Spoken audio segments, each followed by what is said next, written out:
Ladies and gentlemen, welcome to the Playmakers Blog Podcast. This is your college basketball preview edition. And today with me is somebody who was with me last year talking basketball from Indie King Radios. Ken Moore, how you doing, my brother? Oh, I'm great, man. How you doing? I'm doing good. You know, took a week off from podcasting, over personal situations, but it's finally good to be back to talk basketball season, Ken. Absolutely. Our specialty. Yes, sir. For those of you who think I'm good at talking football, my real thing is basketball. I couldn't have Ken on the NBA preview, so I had to bring him for the college basketball preview. Well, I'm glad to be here. I'm ready to get into it. So without further ado, the rankings have came out, and our season begins on November 5th with the top 4 teams going at each other yet again. Yeah, that's the annual thing, seems like. Michigan State comes in at 1, Kentucky at 2. Those two will face off in a late night game. Kansas at 3, Duke at 4. That will get it kicked off at 7 o'clock on ESPN. And then you have Louisville coming in at 5. My Florida Gators coming in at number 6. I'm going to be honest, Ken, I didn't see that coming. Oh, no, Florida's loaded. I did not see it. I ain't see a top 10 spot coming. Maybe somewhere in the 15, but I'll take the top 6. Maryland at 7, Gonzaga at 8, North Carolina at 9, Villanova at 10. The defending champs coming at 11, Ken. Yeah, they lost a lot. So I'm not surprised that they weren't in the top 10. They lost 3 guys, 3 starters. Seton Hall is at 12. Texas Tech, who was in that finals, they come in at 13. So neither one of the finals participants cracked the top 10. Right. Memphis coming in at 14, and Anthony Harder has the number 1 recruiting class coming into the season. Oregon is at 15, Baylor's at 16, Utah State made the rankings. Maybe they can do something in basketball because I had them in football. They kind of doing something in football, but we'll see how the basketball team looks. Ohio State at 18, Xavier at 19, St. Mary's at 20. It's been a long time since St. Mary's was somewhere in the rankings. It's good to see St. Mary's back in the rankings. Yeah, it probably been since the Patty Mills days. Arizona at 21, LSU at 22, Purdue at 23, Auburn at 24, and rounding out the top 25 is VCU. So you like these rankings? Yeah, I mean, they don't really mean a whole lot, in my opinion, because college basketball is a long season, so it's really just a barometer to kind of to say who's going to be the teams to watch out for, we should be watching and looking out for going through the season. So I really don't have too much of an opinion on it, to be honest with you. So now, Penny Hardaway, I bet this is his second year at Memphis? Yes, it is. The number 1 recruiting class. Yeah, man, that's a huge accomplishment for him. Going into his second season and coming with the number 1 recruiting class. So they definitely going to have a target on them this year. So there's been talks around that could they possibly go undefeated, like the John Calipari days when he had Derrick Rose. Yeah, and that team lost a couple of games, and that was a really good team. I used to watch that team very closely because my Uncle Rod Strickland was the director of operations on that staff there, so I used to watch all those games. So that was a really deep and talented team. So that's high praise or high comparison to for them to try to live up to, for sure. So more coaches to look at, but these coaches are in their first year. Nate Oates is at Alabama. Juwan Howard is back at Michigan. Yeah, I was really happy to see that. Fred Hoiberg, after his extension in the NBA, he's back in the college ranks and he's coaching Nebraska. Steve Alford, after what happened out in the West Coast. He's coaching Nevada. Ron Hunter, he used to coach Georgia State and led them to an NCAA tournament here in Jacksonville because I was there. He's at Tulane. Buzz Williams, no longer at Virginia Tech because he's at Texas A&M. And what about Jerry Stackhouse at Vanderbilt? Which coaches are you looking at most this season? Definitely Jerry Stackhouse. I'm just curious.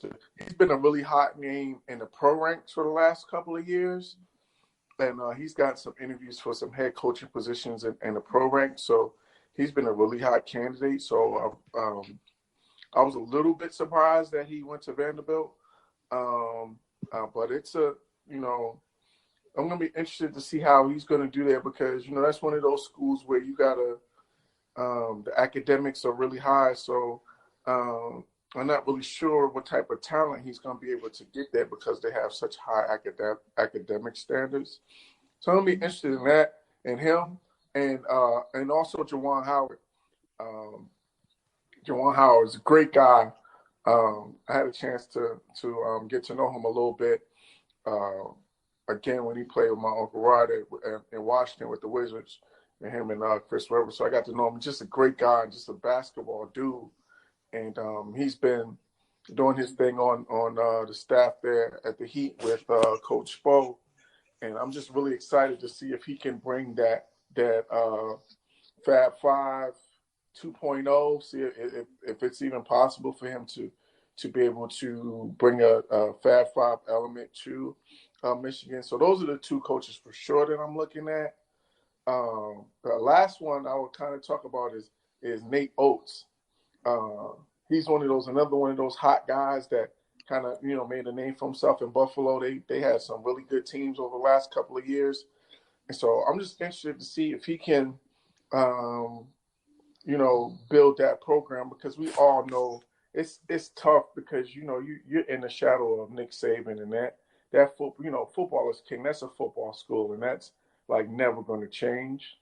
So I'm really interested to see if he can build that program to be, I don't think he'll ever be on the caliber of football, of course. But I'm just interested to see him. And I'm going to throw one extra name in there that you didn't mention, and that's Eric Musselman at Arkansas. I've been following him on Twitter, and he's one of those guys that just he's a great follower on Twitter. So if any coaches or anybody that likes basketball guys, Eric Musselman is a great follower on Twitter.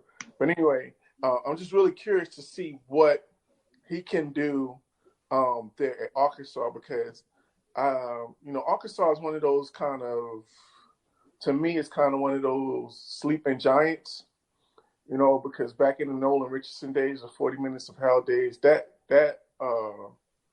arena used to be jumping. So I'm really curious to see if he can bring Arkansas back. Because again, that's in the SEC, it's going to be tough sledding for him. Him and Coach Oates at Alabama. But I was curious to see those two along with Coach Stackhouse and Coach Howard. Those are the ones I'll be watching. I'm looking at Steve Alford, Nevada. Yeah, that was another one. Nevada's been good, and he changed coaches. For sure. And I think he got a raw deal in UCLA. I think he had some really good years. He made the tournament a few years, and he had a couple of Sweet 16 runs. So I think he got a raw deal up there in UCLA. So I think he could do some good things in Nevada. So I can see why you'd be looking at him. So he's a good coach, and then you had a program who's always in the tournament. Yeah, definitely. And that they don't play in the Big West is not a real tough conference to play in. So they usually right there in terms of being either getting that automatic bid or being winning that regular season title there. So they seem to always, and then they also get into the tournament and win some games. It's one thing to get in the tournament, but they get in the tournament and win games. So yeah, I could see definitely why you'd be looking at them for sure. And one of my favorite coaches, I'm gonna look at because I didn't know that they switched teams. So I'm looking at Buzz Williams at Texas A&M. Yeah, The job he did at Virginia Tech was good. yeah, he was good at Marquette as well. He's a really good coach.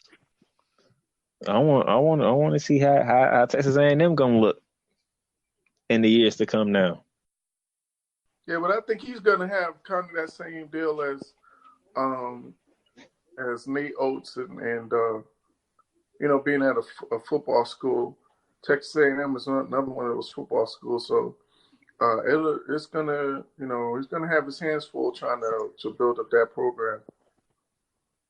That's that, Notice what coaches to look at. The SEC has three of them: Nate Oates at Alabama, Buzz Williams at Texas A&M, Jerry Stackhouse at Vanderbilt. So that's something to look at. Steve Harford at Nevada, Jawan Howard at Michigan. Those are the ones that we are looking at. So we're gonna see what's gonna happen. But speaking of which, ESPN, they have a habit of doing preseason picks and stuff like that. So, I did my little research, Ken. Okay. And this is what ESPN did for the conferences. I'm gonna see if you agree or disagree. Okay. The Big Ten, number one is Michigan State, followed by Maryland. You like that, or are you going somewhere else? No, I definitely agree with that. Michigan State, we talked about this last year. I'm a huge Cassius Winston fan, so I definitely can see them being the number one team for a reason, and so I wouldn't be surprised at all if they won the Big Ten. And Maryland, they're coming. They only lost the big guy in terms of to the pros, so they're going to be, coming back with a lot of talent as well. So that could definitely be one and two. Maybe Wisconsin may sneak in there and be the second team, but I'm good with those two picks. In the SEC, now in football, the SEC is about the West, right? And basketball is about the East. Absolutely. So number one is Kentucky, followed by Florida. I could see that flip-flopping because Kentucky lost a lot of talent. Like, they lost 3 first-round picks and 2 lottery picks. And Tyler Hero and PJ Johnson. Is it PJ Johnson? That's the last name? Yo, Tyler Hero is showing out in Miami right now. That kid is hooping. So they lost a lot of talent. And, Cal always reloads. He always brings in, a top 5 class. So that's not a question. And they do have some guys coming back. The point guard, Ashton Higgins, is coming back. And the big boys, Nick Richards and E.J. Johnson are coming back. So they do have some experience coming back. But I just think, like I told you earlier when we was talking about it, Florida is loaded, man. Like, we got Blackshear from Virginia Tech. Yeah, and then they got the point guard that I like, Nemhard, and they got another point guard coming in, and this kid Scotty Barnes is supposed to be a monster. So I don't know. This might be the year that Florida gets Kentucky. Hey, Mike White, you doing your work, man. I want to see it pay it off on the court now. He is, and he's a good coach. I actually, a couple of years ago, I had an opportunity to go watch a Florida practice. And, man, when I tell you it's high intensity and it's, high activity and everybody's flying around and it's super organized, like, he's a really good coach. So I'm excited to see what Florida's going to look like this year. All right.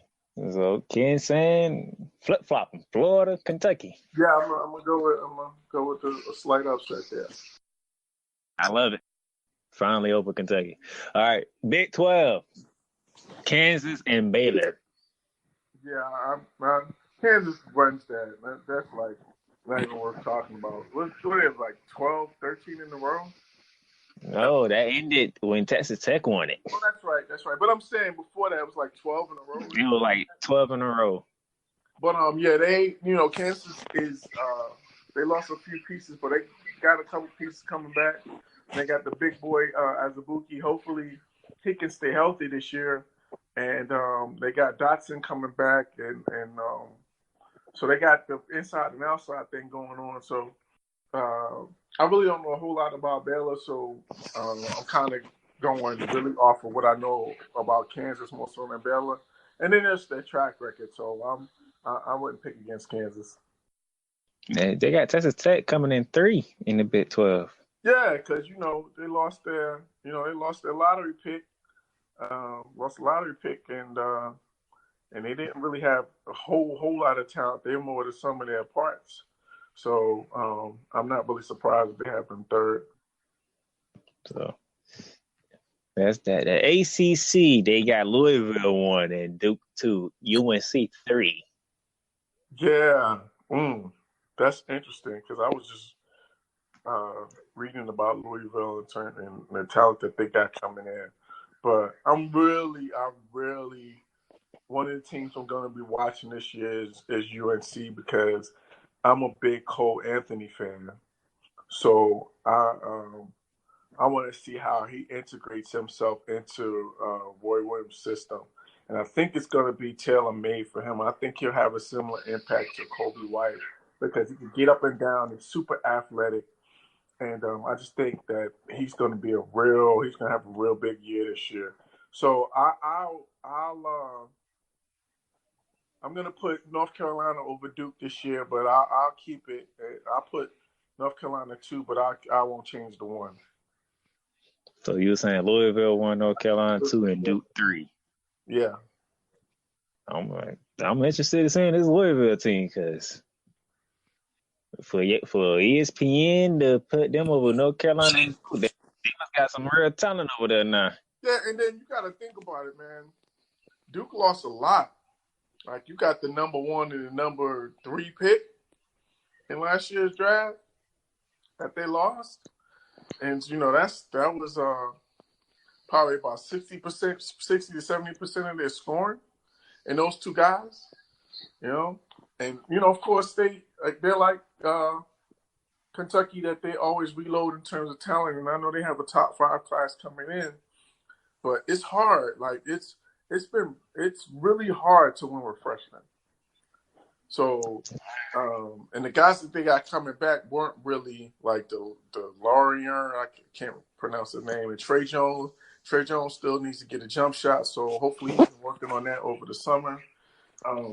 So they don't really have, in terms of their returning guys, they don't really bring back any real big-time scorers or big-time talent guys. So they're going to have to rely on those freshmen. And like I said, it's really hard consistently with freshmen. Pac-12, Oregon 1. That was kind of split on Colorado and Arizona 2 and 3. Yeah, and I could see Oregon taking that because they're another team. They lost some talent to the pros as well, but they got some experience coming back in terms of Peyton Pritchard. And Arizona, they're going. They've been the last couple of years going through this whole controversy in terms of with their assistant coach Book Richardson and the kind of the scandal thing with their whole Adidas thing. So they're kind of in flux.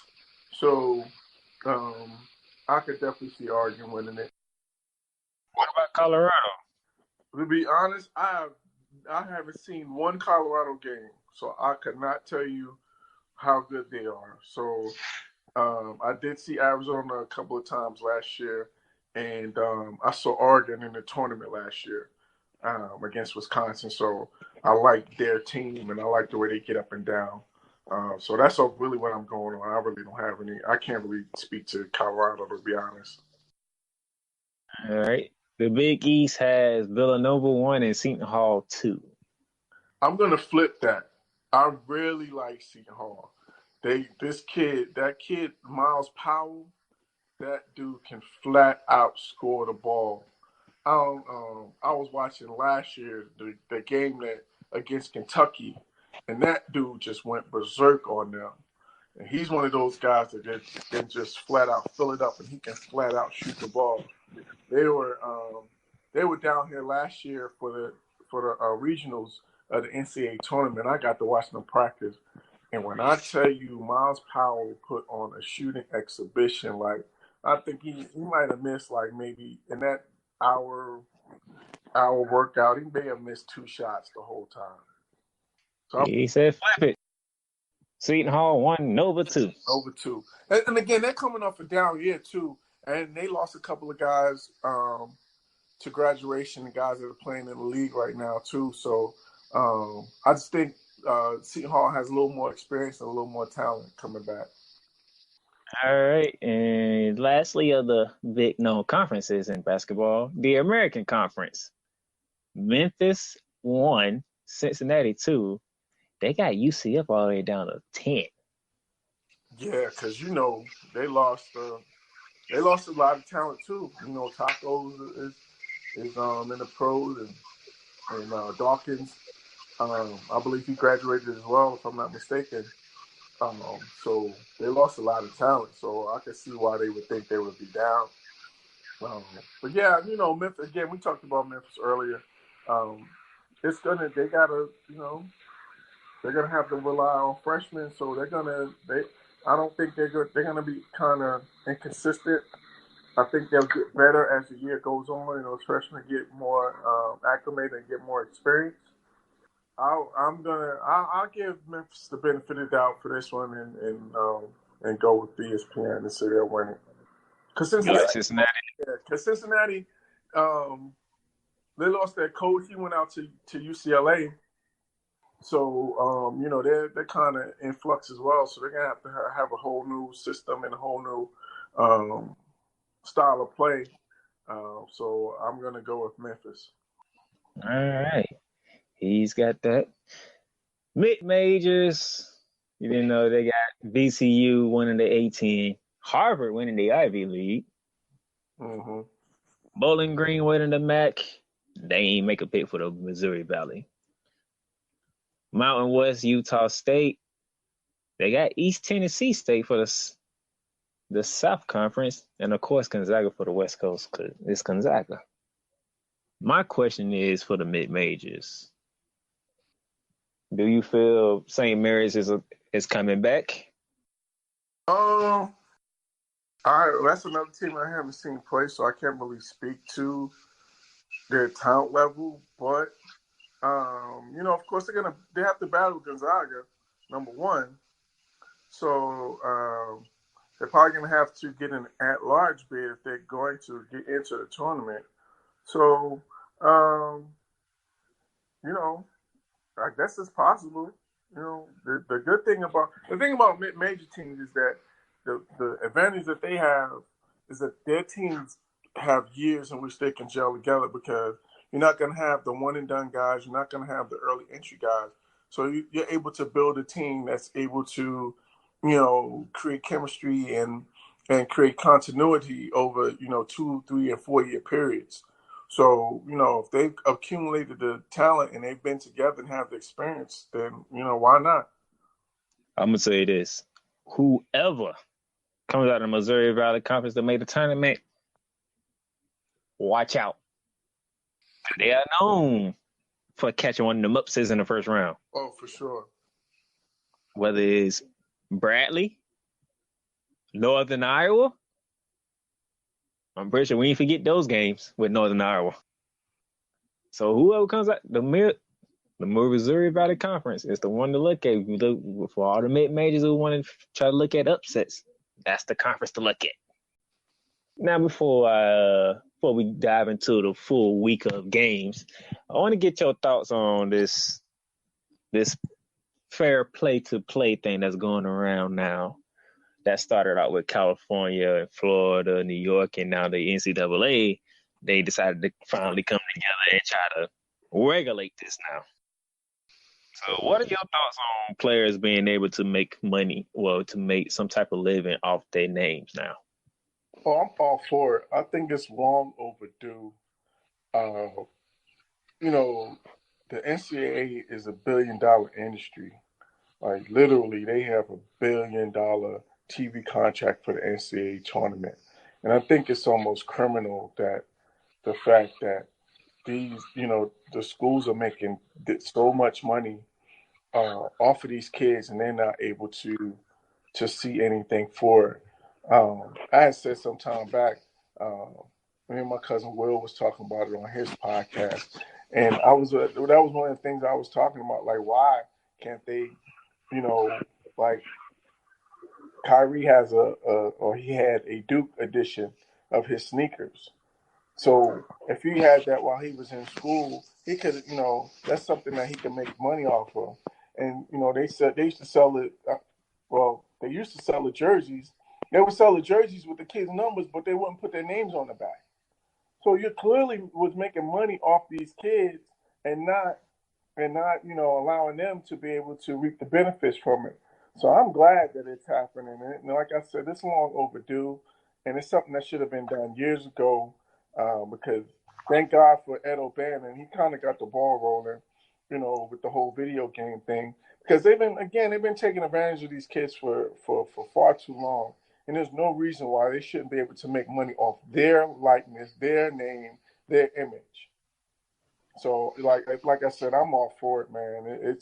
I'll be glad to see these kids start to capitalize off of their own and start building their brands while they're in college.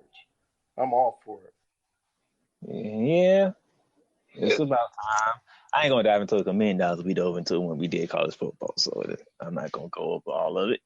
So, with that being said, let's look at some of these games for week 1 of the college basketball season. As we said on the top, you got Kansas and Duke kicking things off on ESPN at 7:00. It's 3 versus 4.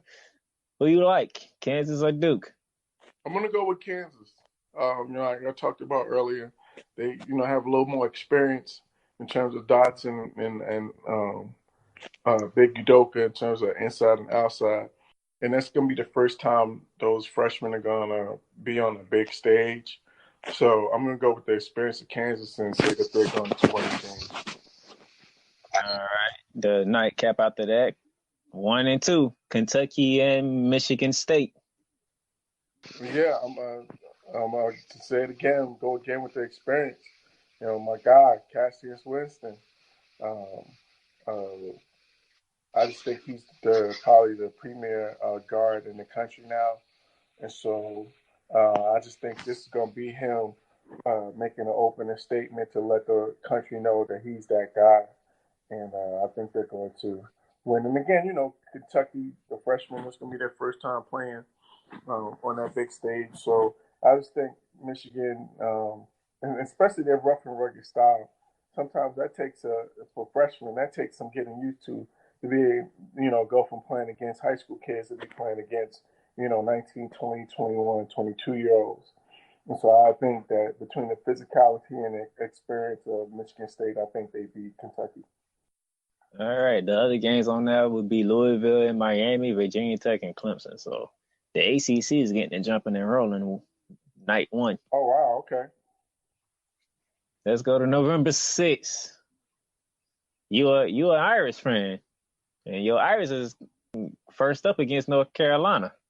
Well, I'm an Irish fan in football. I'm not in basketball. I really don't have a college basketball team that I root for per se, to be honest. But yeah, I'm an Irish fan in football. You think they can go to Chapel Hill and make a game out of this? No, I don't.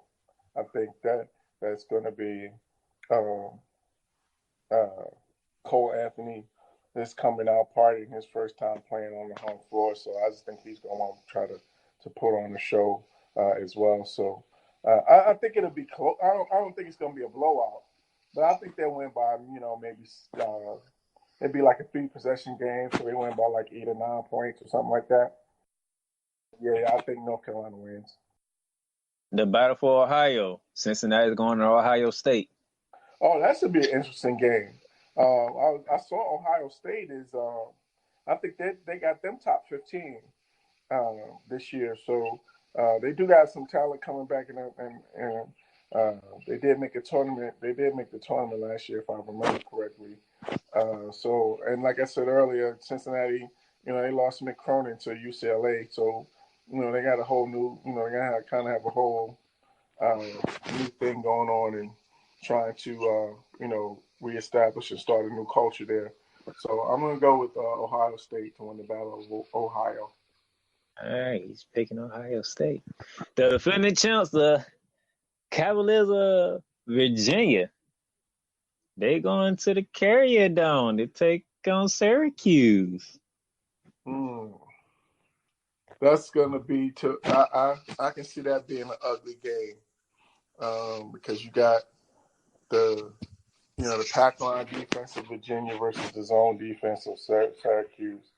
So I think that has the potential to be a really low scoring game. And I'm not really sure. Syracuse was kind of down last year, and Virginia, coming off a national championship. And although they did lose a lot of talent, I'm just gonna. It's a toss up to me, and I'm just gonna go with Syracuse at home. Syracuse at home. All right, throw a couple of more at you. November 9th, Rhode Island, team that made the tournament last year. They are going to take on the Terrapins of Maryland. Yeah, that's gonna be a tough chore for Rhode Island. That's a really tough place to play there, that Comcast Center in Maryland. And Maryland has a lot of talent coming back, like we talked about earlier. So I think that's going to be Maryland pretty easy. I think they'll win by double figures. All right. One more for you. Florida State and Florida get together down in Gainesville. I think Florida State has won like somewhere between 3 and 5 in a row now. You would know that. You know it's bad for me when I can't get victories in basketball over Florida State. Yeah. I mean, that, like we talked about earlier, Florida is really loaded, and Florida State. I don't know. Like I'm not the biggest Leonard Hamilton fan, and I think we talked about this earlier. I think we talked about this in a podcast last season.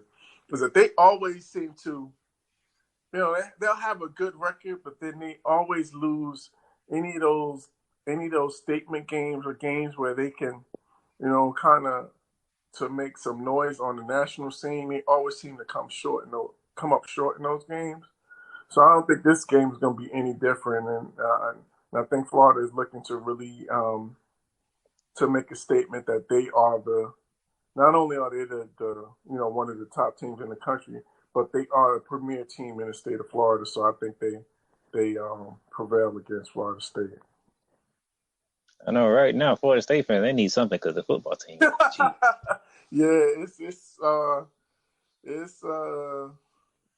it's hard to be a Noles fan right now. It's really not.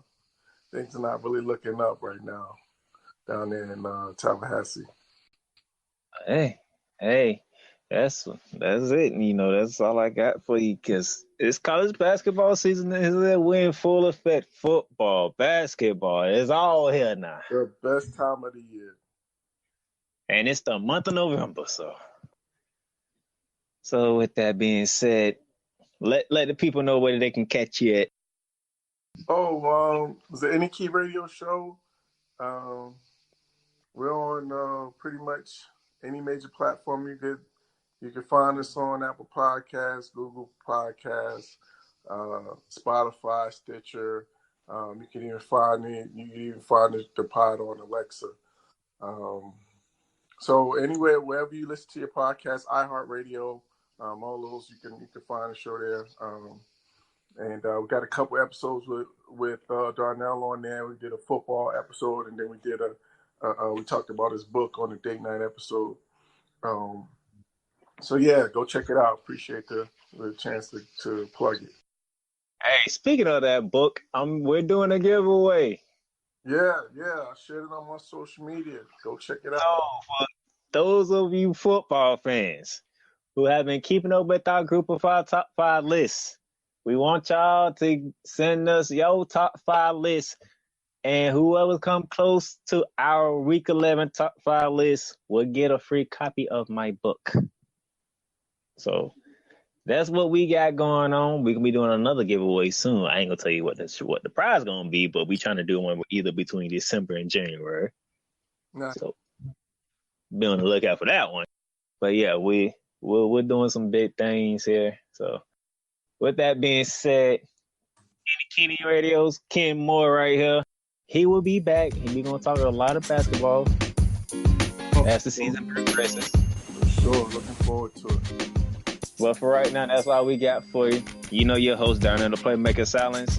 You already know you can listen to us besides on Anchor, Apple Podcasts, Google Podcasts, Spotify, Stitches, whatever you listen to your podcast, you pretty much can catch us there. You also follow us on Facebook or the Playmakers blog. You can follow us on Twitter, Playmakers and let us know how you feel, because this is just the beginning.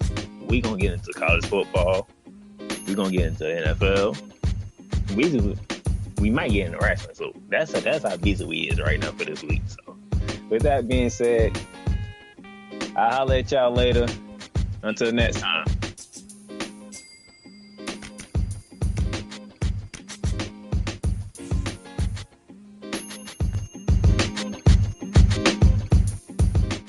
The podcast you just heard was made using Anchor. Ever thought about making your own podcast? Anchor makes it really easy for anyone to get started. It's a one-stop shop for recording, hosting, and distributing podcasts. Best of all, it's 100% free. Sign up now at anchor.fm/new. That's anchor.fm/new to get started.